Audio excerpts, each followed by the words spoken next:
My search for the perfect minimalist wallet continues, and holy crap is this one minimalist. But there's one incredibly surprising thing about this wallet that you're maybe simply not ready for, and frankly, I don't really know how to feel about it.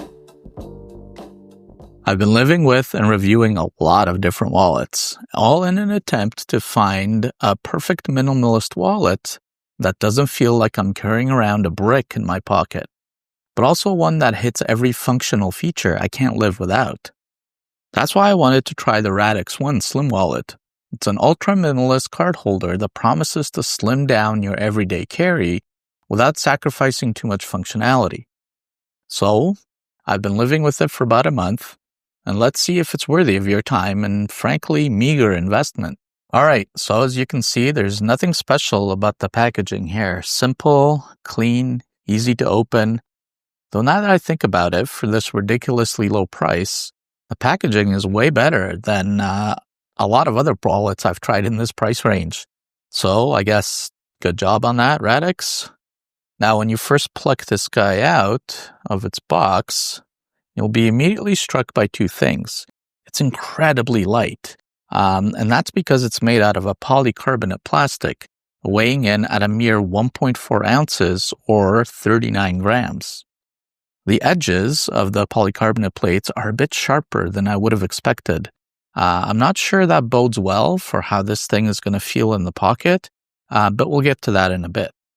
Design is what I'd call a sandwich style. You've got two polycarbonate plates held together by a strong silicone band that wraps around the outside.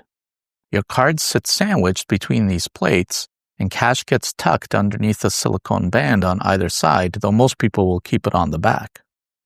It comes in several color combinations, and I'm reviewing the white-gray version here. But you can also find it in black, black-red, smoke cyan, smoke dark, and blue color combination. Design-wise, I actually really like the look of this wallet. It's sleek, modern, minimalist, and I don't even mind the branding on the rubber band. The polycarbonate shell is amazingly light, and from what I've seen so far, fairly durable. That said, if you put anything else in your pocket along with your wallet usually, I could see the plastic and the rubber getting scuffed up over time. Now, the silicone band is both a feature and potential weakness. The weak point is the silicone band holding the shell together and securing its contents. While durable, it tends to stretch because, after all, silicone stretches over time. I haven't experienced too much stretching yet, but I can see how after months or years of use, it might lose some of its tension. The good news, replaceable bands are always available if needed. One major advantage of these materials, you'll never need to worry about things like water damage. Unlike leather wallets, you can get this thing soaked and it'll be perfectly fine. This wallet is designed to hold 4 to 10 cards comfortably. I found the sweet spot is actually around 6 to 8 cards. With fewer than 5 cards, things start to feel a bit loose, and they can shift around. With 10 or more, it starts to get a bit tight and you'll struggle to pull cards out, especially out of the middle of the stack. And that brings me to one of the main criticisms of this design. As cards are all stacked upon each other, it can be difficult at times to gain access to cards, especially the ones crammed in the middle. If you need a quick access to a specific card that's buried, this is going to be not the most ideal form factor for you. This isn't ideal if you're frequently switching between multiple cards.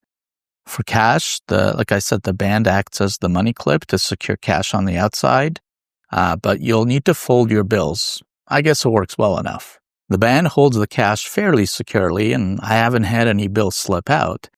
However, if you carry a lot of cash with you, this isn't really designed for you. But I mean, who the hell carries a lot of cash these days? What you won't find here are extras like coin storage, ID windows, or extra pockets. This really is designed to be a minimalist wallet. From a size perspective, the Radix One is fairly comfortable. It's essentially credit card sized, and obviously the thickness changes depending how many cash and cards you store in there. I've worn it with jeans, chinos, and even suit pants, and it's sort of always been what I'd expect from a sandwich-style wallet like this. Most of the comfort gains you get from this wallet, however, do just simply come from the fact that it's so light. But remember how I told you that I was a bit worried about the sharp edges on each of the polycarbonate plates? Well, turns out some of those worries were somewhat founded. Each time you reach for the wallet in this pocket, you'll definitely notice those sharper edges. It won't cut you or anything, obviously, but I've also had these edges get caught on loose threads a few times.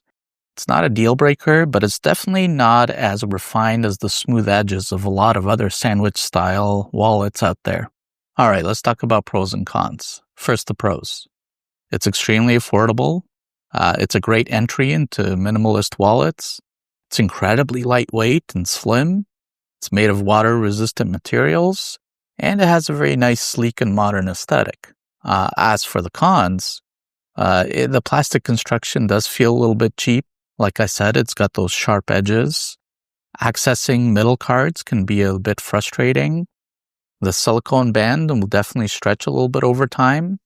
And obviously, because it's made out of plastic, and I don't think there's any metal inserted in that plastic, it lacks RFID blocking protection. So I think that this wallet delivers on its core promise to be an ultra-slim, minimalist alternative to bulky traditional wallets. It's not perfect, the material quality won't impress everyone, and the card access could be better. But for the price, it's a pretty good solution. If you're wallet curious and want to test the minimalist waters without spending $50 to $100 on premium alternatives like the Ridge or Axwell wallet, this Radix one is a decent choice. Some reviewers have also complained about the price to quality ratio, but I think that criticism is somewhat unfair. This isn't trying to be a luxury product. It's a very affordable entry point into these types of wallets. Like I said, if you want something more premium, Radix does offer a stainless steel version with RFID blocking at a higher price point. Or you could look again at competitors like Exter or Ridge or Axwell, though those cost significantly more. Okay, that's it for my review of the Radix One Slim Wallet. If you want to pick one up, I've left a link in the description below. And of course, as always, if you found this review helpful, hit that like button and subscribe for more everyday carry reviews and minimalist gear content. Thanks for watching, and I'll catch you in the next one.